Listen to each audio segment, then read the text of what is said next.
Il ne fallait pas se fier au fait qu'elle était un fantôme comme tous les autres. Elle était une veilleuse. Elle était une veilleuse, mais il ne fallait pas se fier à son apparence, le fait qu'elle était un fantôme comme tous les autres. Elle était une veilleuse. Elle veillait. Elle surveillait la nuit et ses fantômes. Elle surveillait la nuit et ses créatures. Elle surveillait la nuit et ses murmures. Elle surveillait la nuit comme une gardienne. Comme une gardienne, elle surveillait la nuit. Peu importe le genre de gardienne, elle gardait la nuit. Elle gardait les démons, elle gardait les esprits, elle gardait les cris et les hurlements, elle gardait tout. Elle gardait tout à sa place. Elle surveillait tout ce qu'il y avait, les morts, les vivants, les dormeurs, ceux qui dormaient, ceux qui n'étaient pas en train de dormir. Elle surveillait tout. Cette gardienne, elle avait comme nom la veilleuse. Elle veillait sur la nuit, les démons. Elle veillait sur nos blessures enfuies. Elle se nourrissait de nos cauchemars. Et de temps en temps, on pouvait l'entendre marcher dans les couloirs. On pouvait l'entendre marcher dans les couloirs. On pouvait l'entendre se déplacer.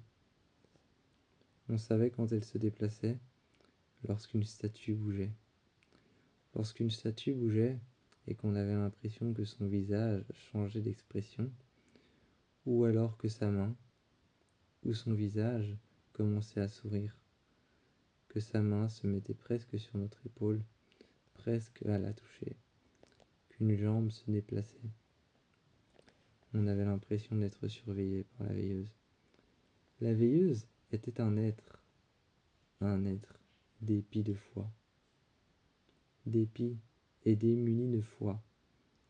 Elle n'avait plus foi en rien. Elle est morte de manière atroce.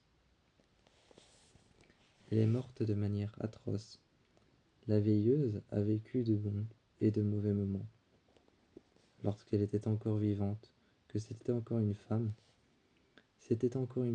aux longs cheveux noirs, bouclés et ondulés. Aux longs cheveux noirs bouclés et ondulés, lorsqu'elle était encore une femme, la veilleuse avait un beau visage lisse. À la peau lisse et pâle, elle avait un long visage. Elle vivait dans un endroit très sain, très serein, un endroit dans lequel il n'y avait presque aucun bruit. Elle vivait dans une petite maison avec son mari, un homme aimant, un homme aimable, un homme fidèle. Elle vivait là. Elle était une femme chaleureuse. Mais un beau soir, elle disparut. Personne ne sait comment elle a disparu, ce qu'elle a fait, ce qu'elle a décidé de faire. Le lendemain, son mari retrouva son corps suspendu à un arbre. Son mari retrouva son corps suspendu à un arbre. Il put suivre les traces qu'elle avait. Il put suivre les traces de sa femme, pendant un long moment, à travers un vignoble. À travers un vignoble, pas de vigne. À travers un vignoble, il put suivre les traces de sa femme, qui avait marché dans une flaque d'eau noire, d'eau vaseuse. Il suivit alors ses pieds, ses marques de pieds au sol. Il la suivit longtemps, et il se retrouva dans un vignoble d'oliviers, de grands oliviers. La saison des olives n'était pas encore arrivée, mais il se retrouva au soleil, un soleil brûlant qui lui brûlait la peau. Il se retrouva dans ce vignoble, regarda le soleil longtemps en demandant pourquoi à Dieu, et il se mit à brûler. Il se mit à brûler, sa peau se mit à fondre, le sang se mit alors à décorer le blanc de ses os, et il se mit à brûler. Le feu s'acharna sur son dos, le feu s'acharna sur ses épaules, le feu s'acharna alors sur ses bras, sur ses doigts. Ses ongles se mit à tomber, ses cheveux se mit à brûler. Son visage se mit à se déformer, à fondre sous la malice des flammes. Son visage se mit à fondre sous la malice des flammes. Il leva les yeux autant qu'il pouvait. Il s'accrocha au sol autant qu'il pouvait. Sa peau se mit alors à s'accrocher au sol. Sa peau, la chair qui lui restait, qui était en train de fondre, se mit à s'accrocher au sol, se mit à s'accrocher aux racines, à l'herbe brûlée. Il regarda le soleil, il regarda une dernière fois, même si ses yeux avaient brûlé. Il leva la tête et regarda une dernière fois le ciel. La dernière chose qu'il aperçut, c'était l'ombre en contre-jour de sa femme, accrochée, pendue, la nuque tordue. La nuque tordue, la nuque éclatée et brisée. C'est la dernière chose qu'il vit, l'ombre de sa femme en contre-jour. Il se réveilla et vit alors sa femme. Il se réveilla un beau jour, au pied de ce vignoble, là où il y avait tous ces oliviers. Il se réveilla au même endroit. Les cendres de sa femme, le corps de sa femme avait disparu. Ce soir-là, dans un grand manoir du 19e, je me suis levé pour aller à la salle de bal. Je me suis levé pour aller à la salle de bal, et cette énorme statue de la Sainte Vierge, de notre Vierge Marie, avec une aile déployée et une aile à moitié déployée, une aile à moitié pliée dans son dos, avec les mains jointes, avec la tête pliée sur le côté et les yeux fermés. J'ai entendu quelque chose se briser, comme si des rochers ou alors comme si de la pierre se brisait. Comme si de la pierre se brisait. Je me suis retourné. Elle était en train de sourire. Elle était en train de sourire, mais méchamment. Pas un sourire agréable qu'on aime voir. Elle était en train de sourire méchamment. Ses yeux étaient pliés comme si elle était fâchée. Elle me regardait. Ses mains, qui étaient jointes, n'étaient plus jointes. Ses ailes étaient déployées, grandes et déployées. Elle était en train de sourire avec un sourire malicieux, avec un sourire vicieux et malicieux, un sourire qui me donnait mal au ventre, un sourire qui me donnait mal aux yeux et mal à la tête.